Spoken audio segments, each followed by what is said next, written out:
La chaîne Faisons-nous peur a été démonétisée en novembre 2025. Même s'il peut vous arriver de voir des pubs sur les vidéos, aucun revenu publicitaire n'est généré. N'ayez pas peur de soutenir la chaîne à travers des donations ponctuelles, mensuelles ou des achats de très longues narrations sur le site Buy Me a Coffee. Votre soutien est essentiel pour l'avenir de la chaîne. Affreusement vôtre, la ruse.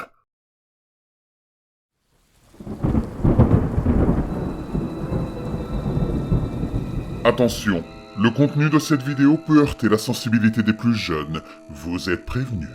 N'ayez pas peur de laisser un pouce bleu, d'activer les notifications et de vous abonner si ce n'est pas déjà fait. Ce scientifique a compris trop tard ce que ces oiseaux écrivaient vraiment dans le ciel. Je suis chercheur et j'étudie les oies du Canada depuis maintenant 10 ans. Je n'ai jamais publié mes recherches. Plus précisément, mon équipe, réduite, et moi-même suivons une petite population d'oies du Canada qui migre chaque hiver de l'Alaska vers l'Arizona. Notre travail consiste surtout à vérifier les nouveaux adultes équipés de balises durant l'été par notre équipe partenaire en Alaska. C'est important, car le groupe que nous observons présente 2 particularités inhabituelles qui, selon nous, nécessitent une étude approfondie. La première concerne la taille même de la colonie. En général, un groupe d'oies du Canada, en migration, compte entre 30 et 60 individus. Le nôtre comptait déjà 239 oies lors de sa découverte en 2009, et lors du dernier recensement en 2018, il en comptait 367.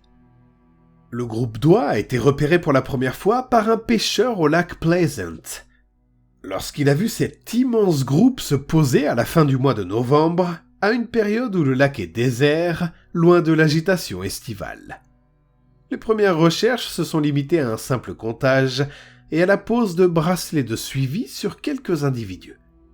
En avril, comme prévu, la colonie a quitté le lac pour entamer sa migration vers l'Alaska. C'est à ce moment-là que nous avons découvert la seconde anomalie. Normalement, les oies ne migrent pas toutes en même temps. Elles partent en petits groupes. Cette colonie, en revanche, est partie en une seule fois, le même jour, et d'après nos données, quasiment à la même heure. Les balises radio ont également révélé un comportement de vol étrange. Tout le monde connaît la formation en V adoptée par les oies du Canada, la plus efficace pour économiser de l'énergie durant les longues migrations. Nous avons d'abord cru à une erreur lorsque les premières données GPS sont arrivées. La colonie ne volait pas en formation en V. Avec le peu de balises dont nous disposions à l'époque, il était impossible de déterminer la forme exacte, mais la répartition des oies montrait clairement qu'il ne s'agissait pas de la formation habituelle. Compte tenu de la taille anormale du groupe et de ses premières données, il a été facile d'obtenir des financements pour acquérir davantage de balises GPS lors de leur retour suivant. Cela nous a aussi permis de contacter un professeur d'ornithologie en Alaska afin de localiser précisément leur zone de reproduction. Malheureusement, cette zone était très isolée. Le professeur et ses étudiants n'ont pu s'y rendre que 2 jours, à la mi-juin, lorsque les oisons étaient déjà nés. Ils n'ont donc pas pu observer le comportement de nidification cette année-là. En revanche, ils ont pu poser davantage de balises sur les adultes et établir un comptage précis de la population. Comme prévu, les premières données de migration sont arrivées à la mi-octobre. Nous attendions des résultats passionnants, persuadés que ces nouvelles balises nous permettraient enfin de comprendre cette formation de vol étrange. La colonie a quitté l'Alaska en l'espace d'1 heure et 3 heures plus tard a adopté une formation clairement identifiable.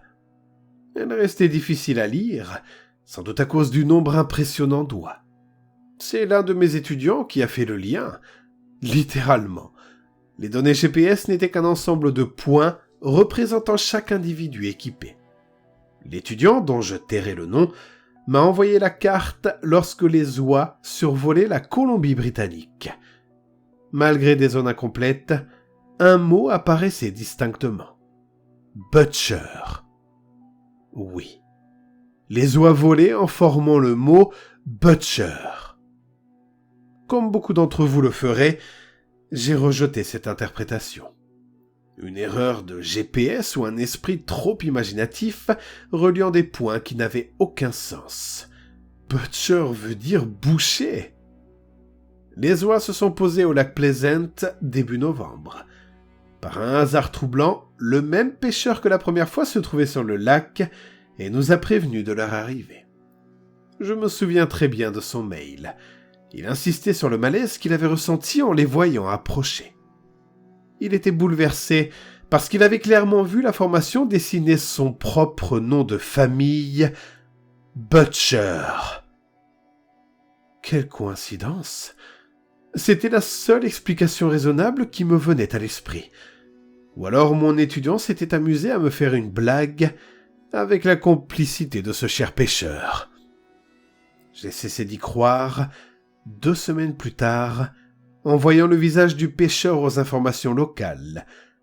Son nom complet s'affichait à l'écran, Jonathan Butcher. Selon le présentateur, il avait été assassiné par sa femme après qu'elle l'a surpris en train de regarder de la pornographie. Une fin absurde et tragique, mais je refusais encore d'y voir autre chose qu'une coïncidence. Le déni n'est malheureusement qu'une façon de faire face à l'inexplicable. Les mois suivants ont été rythmés par de nombreux déplacements au lac Pleasant, la pose de nouvelles balises et un nouveau recensement.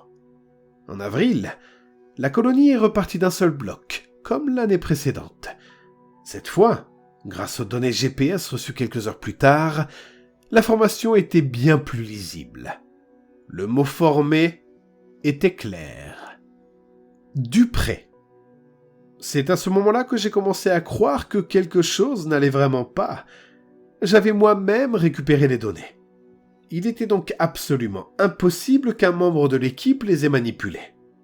Le nom ne signifiait rien pour moi, si ce n'est celui d'un ancien lanceur de l'équipe de baseball de l'Arizona. En mai 2010, Wendy Dupré, d'Anchorage en Alaska, a été abattue par son mari. Il était rentré plus tôt que prévu de sa tournée de camionneur et l'avait surprise au lit avec son frère.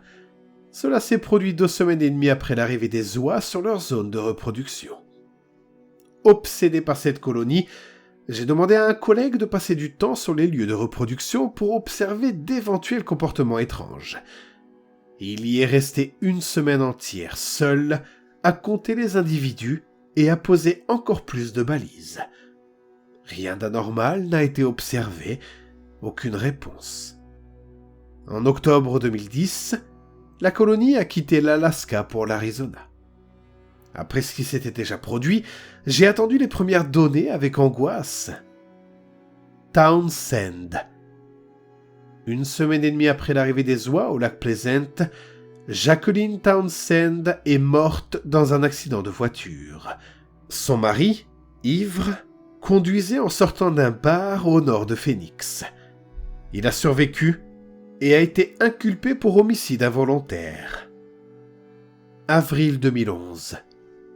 Les oies repartent vers l'Alaska en formant le nom Richardson.